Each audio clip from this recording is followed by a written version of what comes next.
Hello everyone. This is Dhanalakshmi, Assistant Professor of Triple Department from R Engineering College. In this session, I would like to discuss about human rights in India. So we have a subject called human rights. It's an elective one where we'll discuss some of the features or some of the information regarding human rights in India. So as a whole term, we know what is human rights and how has been declared worldwide. So that you know how they made Universal Declaration of Rights and what. So we will discuss in the session. We'll try to discuss about human rights in India. The importance of rights. First of all, we know what is a right, and each and every citizen has possessed some fundamental rights. So rights. The importance of rights have gained importance after the World War II. Right? People realize that after World War II, they realize that peace alone can be a solution for anything, and war does not give war is going to end up everything, will destroy or distract everything. So people have realized the human rights after World War II. So democracy must ensure that individuals have certain rights and the government will always recognize these rights. So that's the role of a government, and list of rights mentioned and protected by the government by the constitution is what called as Bill of Rights. So Bill of Rights are the list of rights given, mentioned and protected by the constitution is what called as Bill of Rights. Bill of Rights prohibits government from thus acting against the rights of the individuals and ensure a remedy in case if there is a violation of these rights. And right of a person may be threatened by another person or private organization. In such a situation, the individual would need the protection from the government. The Motilal Nehru Committee in 1925, the Indian National Congress finalized the draft of Commonwealth of India by adopting a Declaration of Rights. So their Madras session, excuse me,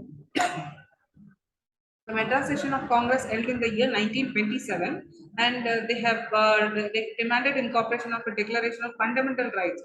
So that is in any future constitutional framework. So we'll see what are the rights that have been declared. Fundamental rights, Declaration of Fundamental Rights. The first one is personal liberty. So each and every citizen has their own liberty, inviolability of dwelling place and property, freedom of conscience and of profession and practice of religion. So all citizens have rights to practice and follow the religion they wish. So they are no way compelled to follow in one particular religion. So it's their wish to follow and practice any religion they want. And third one, expression of opinion. So that's a very important freedom we have. We got that expression of opinion and the right to assemble peaceably without arms and to form associations. And free elementary education. So up to elementary level, the education should be free. Equality for all before the law and rights. All are equal before the law. So all are equal to their rights. So the equality for all before the law and rights, and right to the writ of habeas corpus. Right to the writ of habeas corpus. Actually, we know the Habeas Corpus Act, which is the act meant for prevention of prisoners. The prevention, I mean, protection given to the prisoners.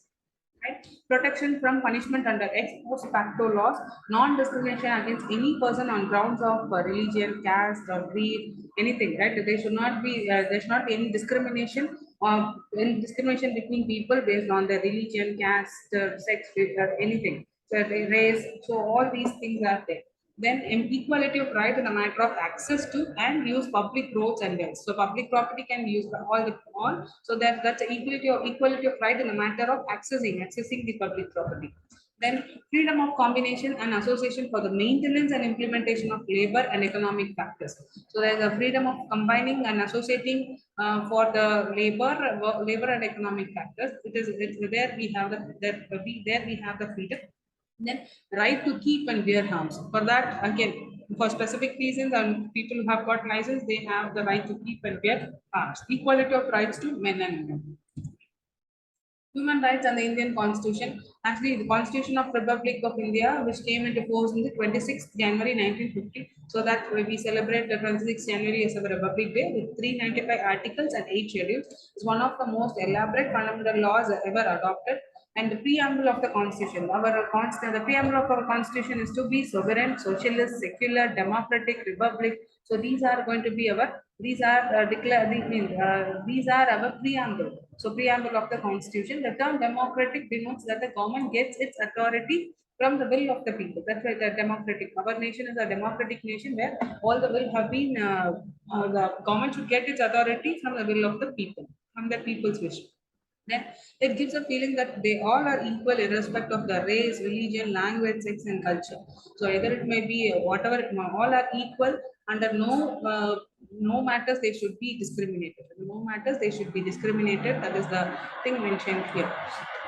Then India and the Universal Declaration. India was a signatory to the Universal Declaration of Human Rights (UDHR). A number of fundamental rights guaranteed to the individuals in Part 3 of the Indian Constitution are similar to the provisions of UDHR. So that we will discuss now. That we will see now. So we can see that there are similarities between the Indian Constitution and the rights declared in the Indian Constitution and the UDHR, Universal Declaration of Fundamental Rights. So we can compare this thing. So for example, some of them are given. Equality before law. In Universal Declaration, it is in Article 7. Whereas in our Indian Constitution, it is in Article 14. Like that, equality of opportunity in matters of public employment, it is Article 21. Here it is Article 16. So these are the rights we have in our Universal Declaration and in our Indian Constitution. So we can see that the same thing have been very similar. Our Indian Constitution is very similar to the Universal Declaration. So these are the rights which are there in our Indian Constitution as well as in the universally how it is, I mean, which article it has been declared. And fundamental rights, fundamental rights are the rights that grant individuals equality in every aspect, irrespective of race, color, caste, religion, gender, birthplace.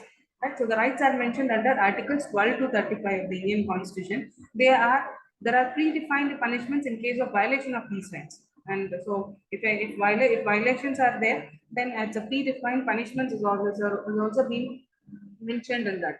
So we'll see what are the categories of fundamental rights. Earlier it was 7, then later they removed that right to property and now it has been 6. So we have totally 6 fundamental rights. One is right to equality. Right to equality, as we know, including equality before law, prohibition of discrimination on grounds of religion, race, caste, place of birth, and equality of opportunity in matters of employment. So all are equal. Right to equality. Then right to freedom of speech and expression. That is, whenever we say freedom of speech, it is the express speech alone is not there. It is a way of expressing their opinion. So right to freedom of speech and expression, assembly, association, union, movement, residence, and right to practice any profession or occupation. Then right against exploitation, prohibiting all forms of forced labor, child labor, traffic in human beings. So that's a right against exploiting the people. So prohibiting all forms of forced labor, child labor, then for forced labor, then trafficking in human beings. All these things should be avoided. Then right to freedom of conscience and free profession, practice and propagating any religion they wish, right? They want, the citizen, whoever wish, whatever religion they want, they can practice and they can propagate them. Then right of any section of citizens to conserve their culture, language, and the right of minorities to establish and administer educational institutions of their voice. And the last one is right to constitutional remedies. Constitutional remedies for enforcement of fundamental rights. So these are our fundamental rights. So right to equality, right to freedom of speech, right against exploitation, right to freedom of conscience, then right to preserve our cultural, socio-economic cultural rights, then right to constitutional remedies. Thank you.